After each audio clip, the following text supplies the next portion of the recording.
saya Siti Aminah, peserta pendidikan profesi guru dalam jabatan tahun 2025 dari program studi Sejarah Kebudayaan Islam pada LPTK Universitas Islam Negeri Sultan Syarif Kasim dengan NIM 424151020990. Video pembelajaran ini dilakukan di kelas 10 di Mas Al-Amin, Kampung Pajak, Kabupaten Labuhan Batu Utara, Kecamatan Nas 910, Provinsi Sumatera Utara dengan tema Strategi Dakwah Khulafaur Rasyidin.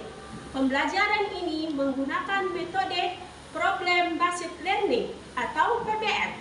Video ini dilakukan pada hari Kamis tanggal 8 Mei 2025 pukul 8 WIB. Terima kasih atas perhatian Bapak dan Ibu dan selamat menyaksikan. Wassalamualaikum warahmatullahi wabarakatuh.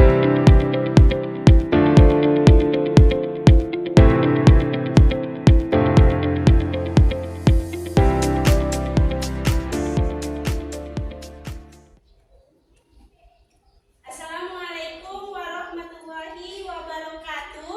Waalaikumsalam warahmatullahi wabarakatuh. Oke, sebelum kita memulai pembelajaran SKI, mari kita berdoa bersama-sama yang dipimpin oleh Anak kita Panji. Silakan Bu. Baik, doa belajar dimulai.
kau malas, kau tak akan jadi sukses. Salah satu yang kau perangi dalam hidupmu apa?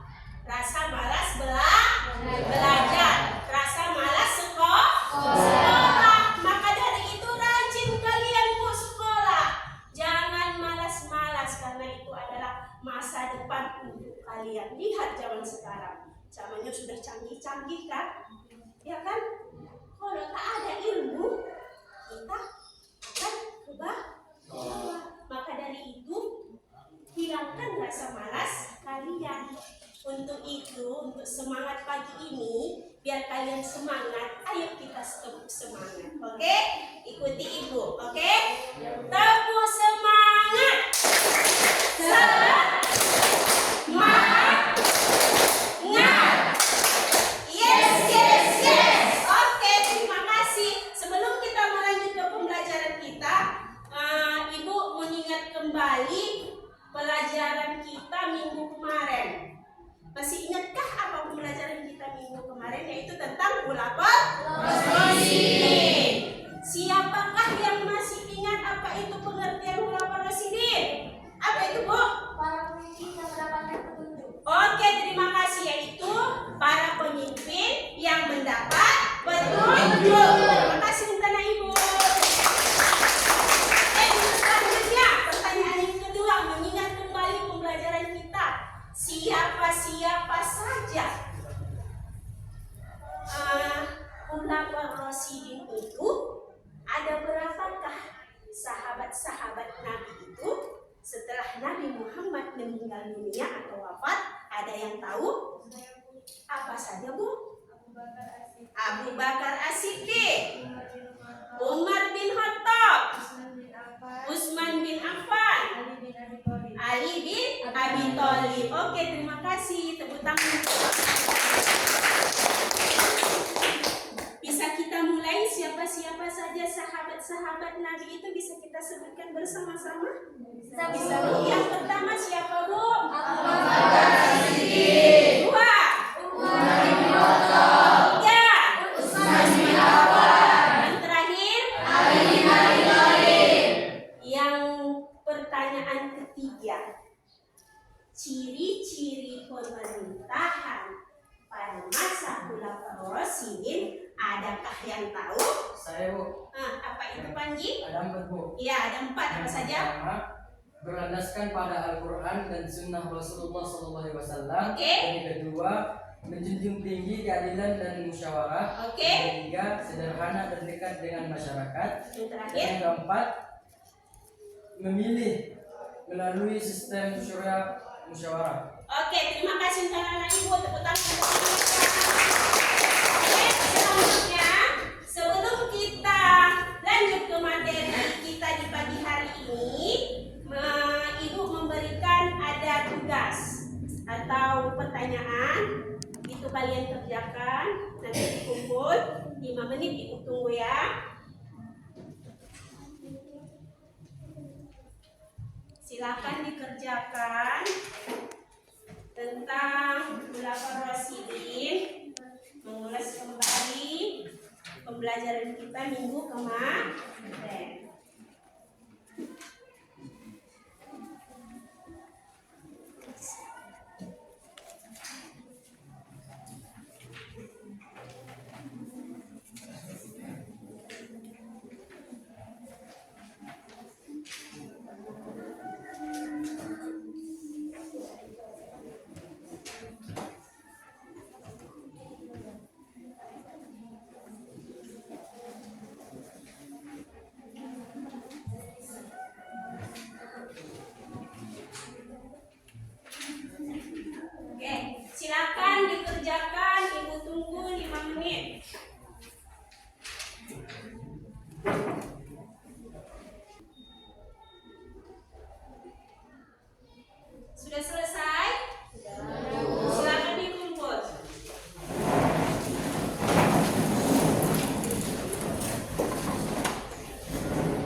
menjelaskan tentang strategi tujuan pembelajaran kita, yaitu kalian dapat mengetahui tentang strategi dakwah Khulafaur Rasyidin.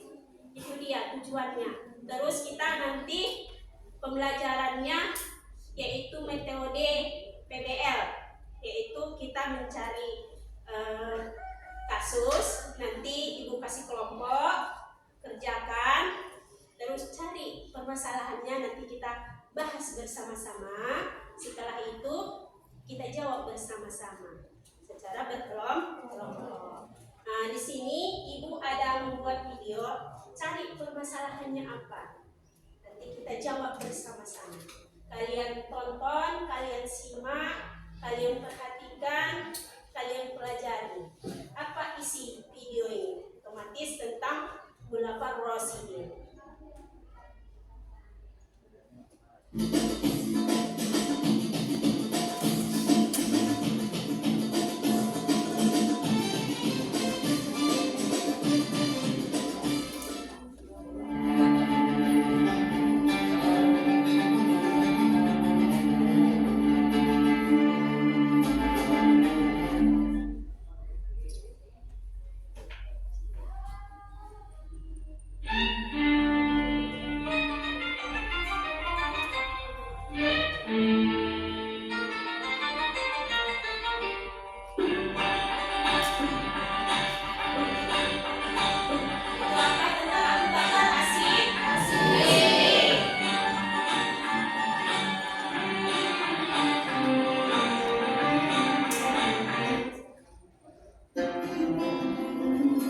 Pada suatu pagi, keadaan kota Mekah mencekam setelah melakukan kekerasan dan pelanggaran bagi umat muslim oleh kaum Quraisy untuk umat muslim beribadah dan menjalankan ibadahnya dalam sehari-hari.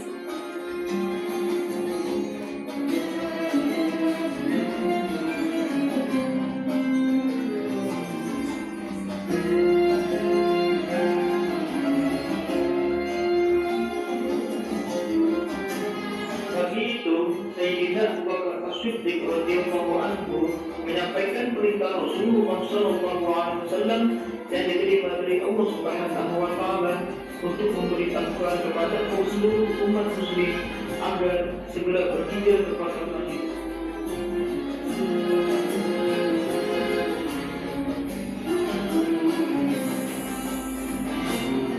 Maka segeralah umat muslim melakukan perjalanan ke kota Madinah secara diam-diam.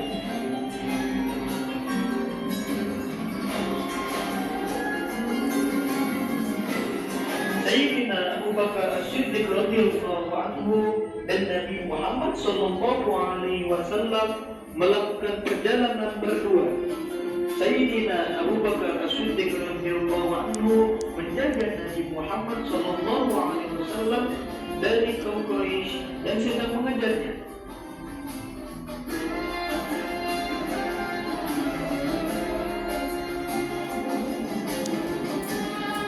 Kaum Quraisy mengejar dan menaiki untanya untuk mencelakakan Nabi Muhammad sallallahu alaihi wasallam dan Sayyidina Abu Bakar As-Siddiq radhiyallahu anhu.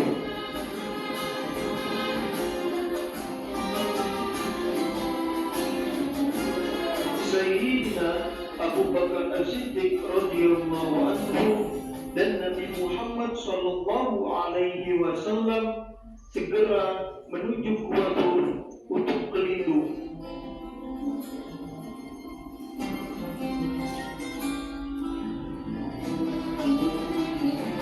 Sayyidina Abu Bakar As-Siddiq radhiyallahu anhu kemudian turun bersama Nabi Muhammad sallallahu alaihi wasallam dan masuk ke dalam gua.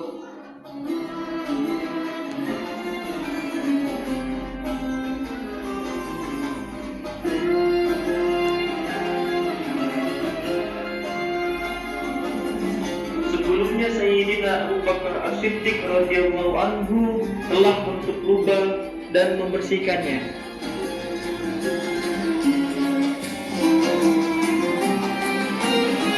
Kemudian Nabi Muhammad sallallahu alaihi wasallam tertidur di pangkuan Sayyidina Abu Bakar As-Siddiq radhiyallahu anhu. Terlihat seekor ular di lubang yang belum tertutup. Dengan cepat Sayyidina Abu Bakar As-Siddiq menutup lubang tersebut dengan tangannya.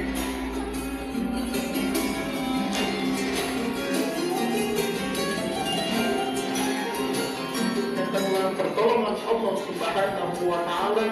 Di mulut dua telur ditutupi oleh sarang laba-laba.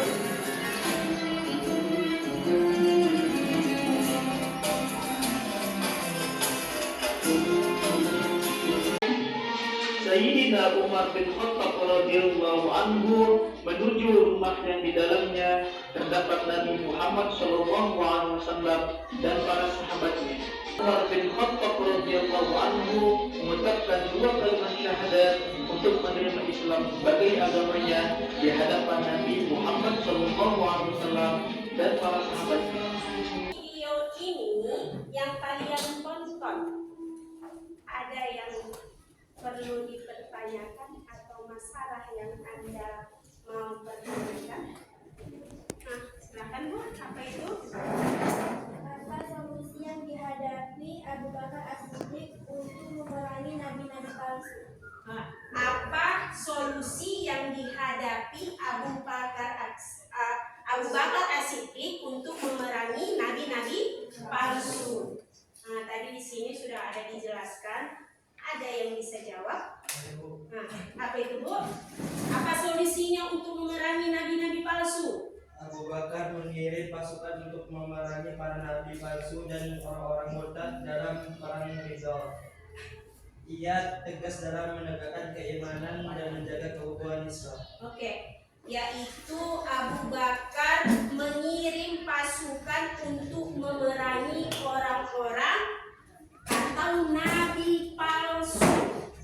Abu Bakar mengirim pasukan untuk memerangi nabi-nabi palsu. Dan apa tadi Bu?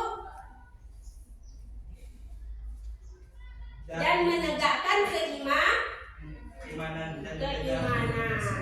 Itulah solusinya. Yang pertama, memerangi nabi-nabi palsu. Yang kedua adalah menegakkan keimanan. Terima kasih yang bertanya dan yang menjawab. Aplaus untuk kalian. Selanjutnya dari video tadi, ada lagi yang mau dipertanyakan? Saya Bu, Nah, apa itu Bu?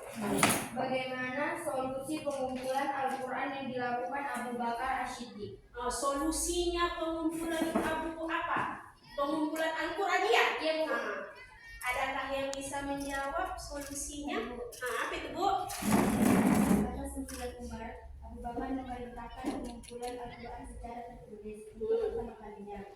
Tugas ini dilakukan oleh Zaid bin Sabit. Ini menjadi dasar mushaf Al-Quran yang kita kenal sekarang. Mengumpulkan secara tertulis. Oke, betul sekali. Terima kasih untuk anak-anak Ibu. Aplaus yang bertanya dan menjawab. Untuk selanjutnya, biar memantapkan materi kita tentang strategi Khulafaur Rasyidin, kita membentuk 4 kelompok. Kelompok 1 bagian email, kelompok 2 tadi bagian sini. Silahkan diambil kelompoknya masing-masing. Silahkan diskusi, dilakukan diskusi.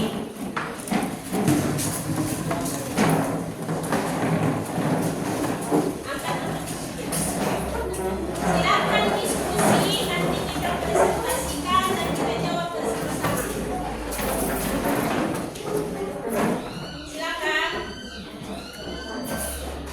Silakan diskusi. Diangkat. Silakan dikerjakan. Ibu tunggu.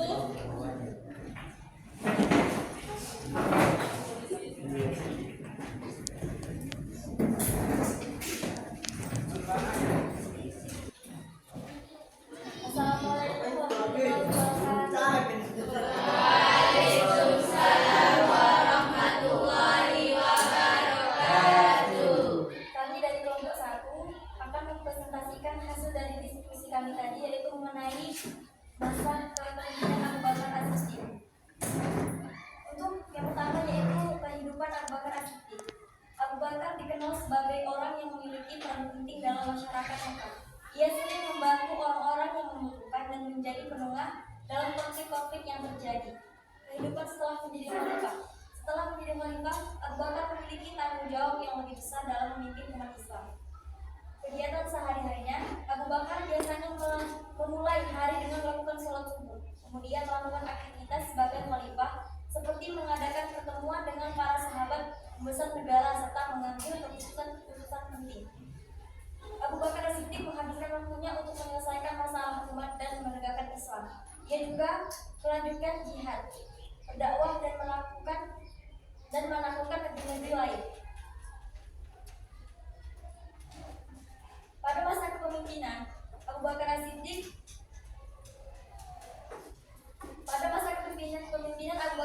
umat Islam mengalami banyak kemajuan, seperti penyelesaian perpecahan, pengumpulan ayat Al-Quran, dan perluasan wilayah kekuasaan.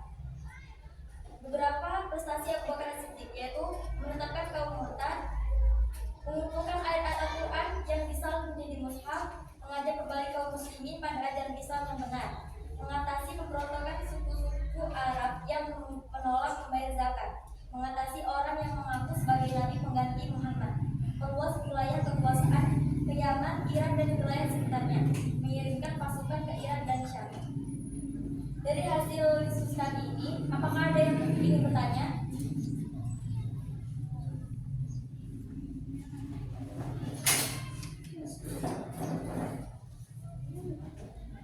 Apa strategi utama Abu Bakar As-Siddiq dalam mempertahankan ajaran Islam setelah wafatnya Nabi Muhammad SAW?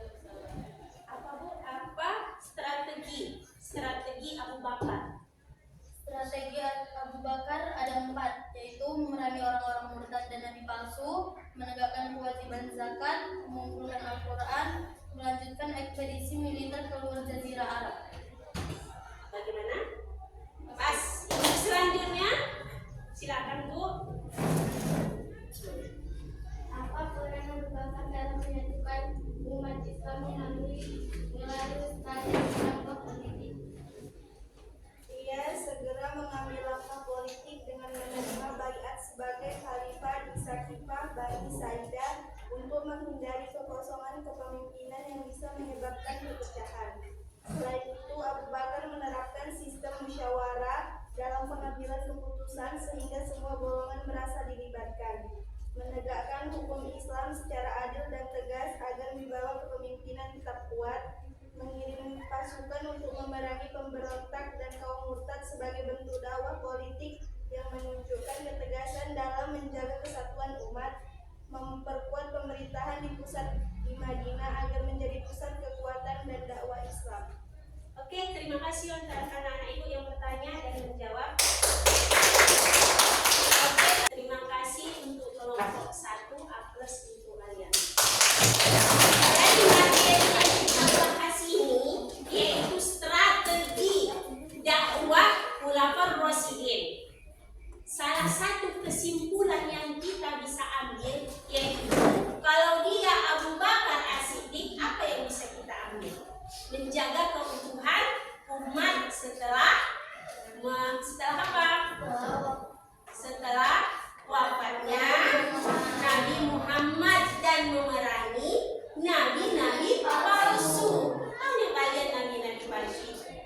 Tahu kan? Dianggapnya dia adalah nabi. Itulah apa tugas Abu Bakar. Kalau dia Umar bin Khattab, dia memperluas wilayah. Itulah tadi yang dijelaskan di sini kan, memperluas wilayah ke Persia, Bizantium. Ngapain? Menyebarkan ajaran-ajaran agama Islam. Kalau Utsman bin Affan, apa dia? Menyatukan bacaan-bacaan Al-Quran menjadi Al-Quran. Kalau Ali bin Abi Thalib menghadapi konflik dan fitnah dan tetap menjunjung tinggi keadilan. Itulah materi kita di pagi hari ini, dan kesimpulannya materi kita selesai tentang strategi dakwah Khulafaur Rasyidin. Sebelum